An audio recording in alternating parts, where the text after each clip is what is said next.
All right, this is exercise 144, the second to last assignment of the year, guys.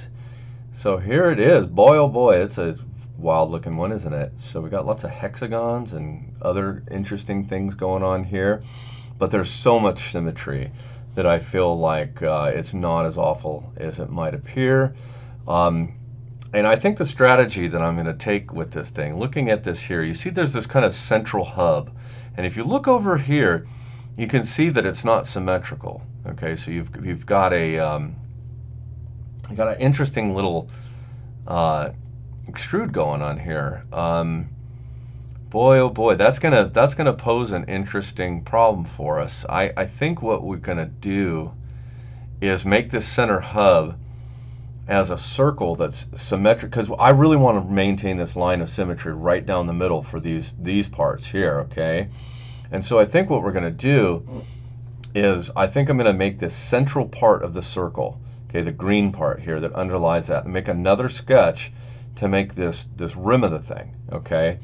And we'll keep that as a single part, and then we'll go out and design one of these crazy looking whatever that you want to call these on the outside. And what we'll do when we extrude it is we will not, boy, I don't know though. I was going to say, well, we won't make it as a separate part, but if we do make it as a separate part, then it'll be a lot easier to pattern because we can do a part pattern. But then the question is how are we going to join that back up to the main? And that is something I'm not quite sure of how you would do that after the fact. So maybe we will actually have to do a feature, and then it'll be just several features, because I can see three extrudes here: the red part, the triangle kind of wedge part, the hexagonal bolt looking thing, and then that hole through it. But that's no big deal. So there you go. Now I do like to strategize before I get started, because in the long run it saves you time, because you will not wind up spinning your wheels doing things and then having to fix the things that you did. Sound reasonable? Okay, so let's go ahead and design that circular part. Now the part I want to figure out right here, right off the bat, is how far is it extruded. This 10 looks to be like the one. It's going across that whole part right there. So we'll do that guy first. All right, so let's get that out of the way and get started. Now this thing is going to be on the top plane. And make a new sketch. Get rid of those planes, hide them all, and then hit N to look down on it. Okay, so according to what I'm seeing, the overall circle width is an 80. So I'm going to do that. I'm going to make an 80. Okay, and that's my entire sketch for the first sketch. And I'm going to go ahead and extrude it symmetrically 10. Okay, so that's that center kind of disc. Now the part right here that's in this kind of orange color sticks up above that. Okay, so this outer edge was 80, so what we need to do is get that outer edge and then this 60 in the middle and make a ring and extrude that up. Now how far does that go? Well, according to this, it's another 10. Okay, so it's 10 up from there. So let's go ahead and do that. So we make a new sketch on this top face. I'm going to hit N to look down on it, and I'm going to project this outer edge into it, and then I'm going to make a circle for the 60. Okay, and then I'm going to accept that, and then we're going to extrude that up 10, and there you go. Make sure it says adds so you don't make another part. Okay, so that's our center.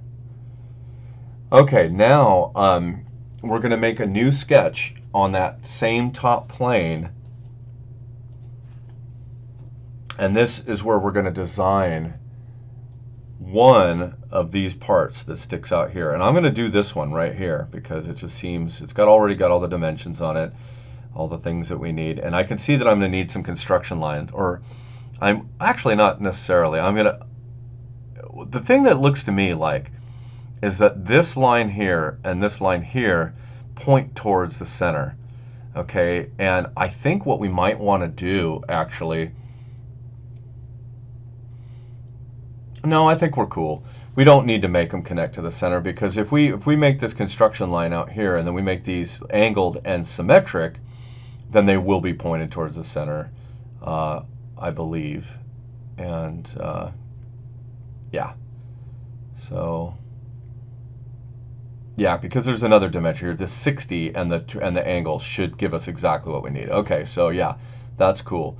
And then you can see that there's a construction circle here. Boy, I'm looking for that. Oh, it's 160 that the circle and the hexagonal part is going to be on. I think I'm going to do those first, because that'll help us establish the rest of this afterwards. Plus, then we're not going to have to cross over those lines. Okay, so let's do that. Again, always helpful to strategize, always. And I said that that diameter was 160, so we'll come out to 160. And we're going to have to pan out a bit to see that whole thing. Let me scoot that over a little bit. Okay, I'm going to move this dimension out of the way. And then I'm going to draw another construction line going from the center here horizontally out to that point.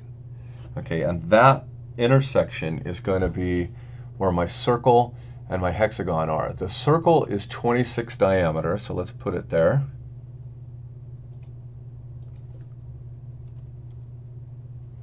And then we have a hexagon, and so let's get that tool for the inscribe polygon. Click, and I want this thing to line up. Yeah, just like that. Okay, so I'm gonna, you notice I'm making that line yellow because that's making the midpoint of this thing right on that line, which is exactly what I want. So I'm going to click that. Oops, I moved it too soon. You want to click it again once it says 6, because you can make it as many sizes as you want. And now we can dimension it. And according to the drawing, from this side of it is 19.3. So I'm going to make that whoops, I missed my 9, or my 1, excuse me, 19.3, and there you go. Okay, so we've got that. And then we've got a couple lines that come out.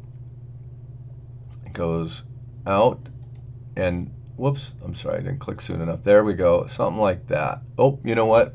We can't connect it because we didn't project that circle in there. So I'm going to go get the projection tool and put that line in there. And now we'll use the line to connect the two.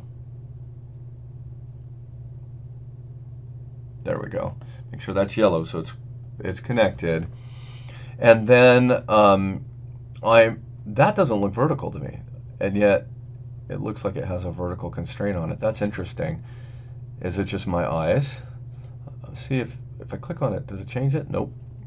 Okay, well, it's just, I think it's just the optical illusion of having this arc so close to it makes it not look that way. Now we're going to use I'm going to use the symmetrical, or no, the mirror, excuse me, the mirror feature to make that second part. I'm going to click this and this. Okay. Now the overall dimension from this point to this point is a 60. Let's do that.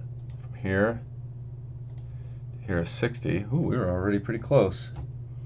And then the angle between these two lines, actually, they show it as 20.6 from here to here. So let's do that. And we'll make that 20.6. And now this thing is fully dimensioned. And we'll accept that sketch, go out isometric. The interior part, this part right here, is going to get extruded symmetrically 10, according to the drawing. And let's make that symmetric, and we'll click on that. And it is adding it, so that's good. And of course we lost our sketch, so we'll click the eyeball to get it back. And the thickness of this portion is 20. This portion here is 20. So let's extrude that symmetrically again. 20. And then we'll get this profile right there. And it is on add, so there we go. Now the last thing we need to do is we need to punch a hole through there. So we're going to need another sketch. I'm going to hide that other sketch because it's annoying me. There we go. So we're going to need a sketch on this face. And according to the drawing, this is a 12 diameter hole centered right on that face. That should be easy to do with some constraints. So I'm going to make a sketch right here.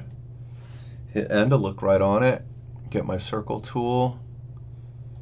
Oh, well, see, this is the beauty of symmetry. See, the origin was right where the center of that square was, because I didn't actually plan that, but that was a happy accident. So there's my 12.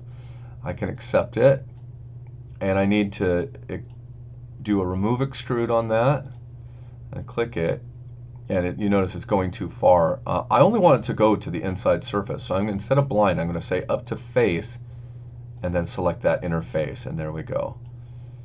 Okay, so now we've got one of those, and we need 8 of them. Okay, so I'm going to look down from the top. I'm going to zoom out so we can see what's going on, and we're going to do a circular pattern. We're going to change it to feature pattern. Entities to pattern would be all of the last 3 extrudes we did. The axis would be any of the center axis, and there's 4. Now you notice it's red. This checkbox, I call that the fix the red thing.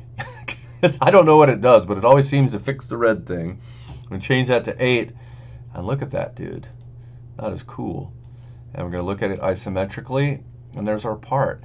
That's interesting. It looks so much harder than it was, but that's the beauty of understanding the tools. You understand symmetry, you understand how to use those pattern tools. Boy, oh boy, does something this crazy take not that long at all. We just made it in 12 minutes, and that was with me yapping, so not too bad. All right, have fun with that.